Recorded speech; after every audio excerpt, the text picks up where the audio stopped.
Hello, everyone. Welcome to the Skull Session Recruiting Podcast, brought to you by BuckeyeHuddle.com. Our signing day recruiting capsules continue. We are doing these throughout the day here. We will have little, 10, 12-minute episodes on each player who signs with the Buckeyes. We've got another one of the big names here, Carter Lowe, a top 50 offensive tackle, top 50 overall player in the country, one of the top offensive tackles in the country out of Toledo, Whitmer. One of my very, very top guys in the state of Ohio, my number 2 player in Ohio, behind Tavian St. Clair.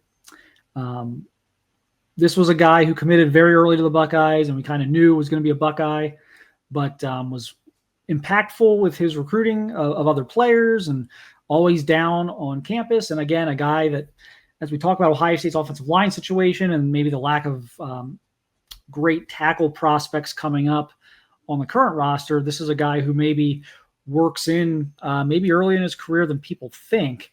Kevin, just I guess how important was this one as we look at it in hindsight, just in terms of, they needed offensive tackles in this class. Carter's was number 1 in Ohio at that position, probably the best tackle in the Midwest, actually. So I thought this was maybe one of the most important gets of the cycle for them. It is, and it goes to prove the theory I have of if you commit too early, people forget about you. A lot of people were super concerned about Ohio State offensive line recruiting. What are we going to do? What are we going to do? Carter Lowe commits early in the process, and a lot of people have forgotten about him. But I guarantee you Ryan Day and Chip Kelly and Justin Fry have not forgotten about him. Just a tremendous player. I mean, he's one of these guys. Personality-wise, I see some Paris Johnson in him. He can be laughing and yucking it up on the bench or, off the field, but just a mean SOB when you get him on the field. And I think that this is, we talk about guys that Ohio State has to land, and that can mean different things with different kids. This was a kid Ohio State had to land because just based on his proximity, if he ended up going north up US 23, that would have been a nightmare scenario. Even if he would have gone west to Notre Dame, that would have been a nightmare scenario for Ohio State to have to potentially face this guy in the postseason or whatever. I mean, Carter Lowe was one of those players you absolutely had to land. In my opinion, there was no way to wrongly evaluate him, but be like, well, he's not that good. If you felt that he was not that good, you should turn in your clipboard and your little visor and your pencil immediately, because you don't know what the hell you're talking about. Yeah, this was right at the top of my list when the cycle started kind of taking off of these are we can talk about the 5 stars from out of state. We can talk about the flashiness of some of the receivers, and we can talk about all sorts of other things out there that Ohio State had. Even a guy who I think is going to be a special player in Devin Sanchez, but they had to get Carter Lowe. You cannot let a top 50 overall player in the country from right in your backyard go to Michigan, especially when that player plays a premium position, especially when that premium position is maybe the least amount of depth of any other position on your roster. So this was a huge pickup for Ohio State. Obviously, this is a huge signing today.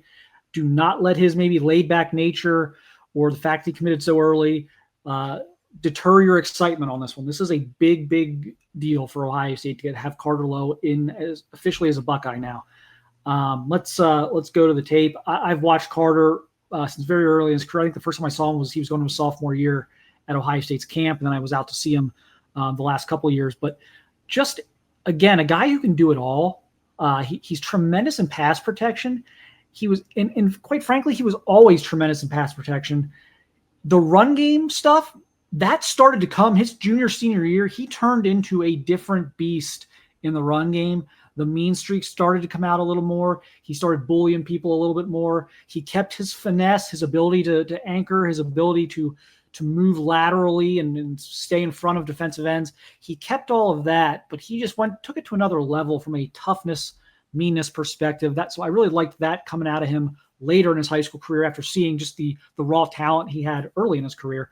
But again, this is a guy who comes in, all offensive linemen need some time, but Carter comes in pretty well developed. He's not going to have this massive learning curve. He's not going to have he's not, playing bad competition every week. He's playing pretty good competition every week. He plays at a great high school program.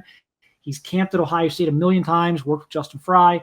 Like his offense that he plays in, they run and they pass. So it's not like he's a guy who has only run blocked, or he's not like, or they're not like an air raid team that throws it 50, 60 times a game either. So he's played in a balanced offense. So he's pretty equally adept to both run and pass blocking. So I think he's a player who, after his first year, because I always give the lineman a year, after his first year, I think just about anything's on the table for him. I think he's a guy who could potentially be a year 2 starter, certainly a year 2 serious contributor.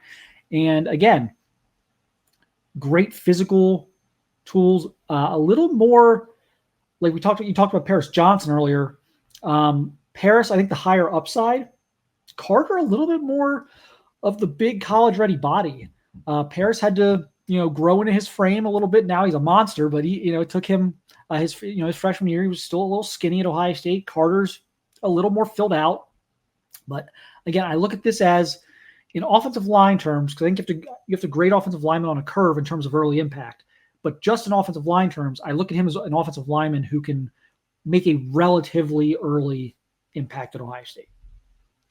Well, you look at what Ohio State is starting to amass, and we're not going to get ahead of ourselves here in 24 because, as you can imagine, we record these a little early, and we don't know what order the kids are committing in, so we don't want to get ahead of ourselves. But you add them to Ian Moore, the Armstrong twins. I mean, you're getting a lot of talent from either in the state of Ohio or pretty darn close, with Ian Moore coming out of the state of Indiana.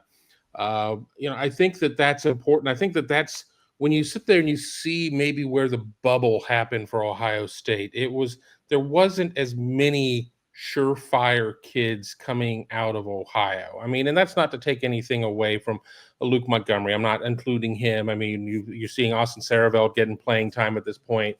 You're seeing the point of where Josh Padilla is getting talked up and everything else. But when you don't have the kids in your state coming out, and you're having to go elsewhere and chase things down, it's not always going to work out. So, does Justin Fry's reputation amongst fans, do things start to get better with this as everybody gets reintroduced to Carter Lowe? Because, again, it's been months since we've really had an opportunity to talk about him at length. I think that certainly helps. I think that's why, sometimes certain SEC teams seem to be loaded with one techs, because all the one techs seem to live south of the Mason-Dixon line. They seem to live all in the deep south.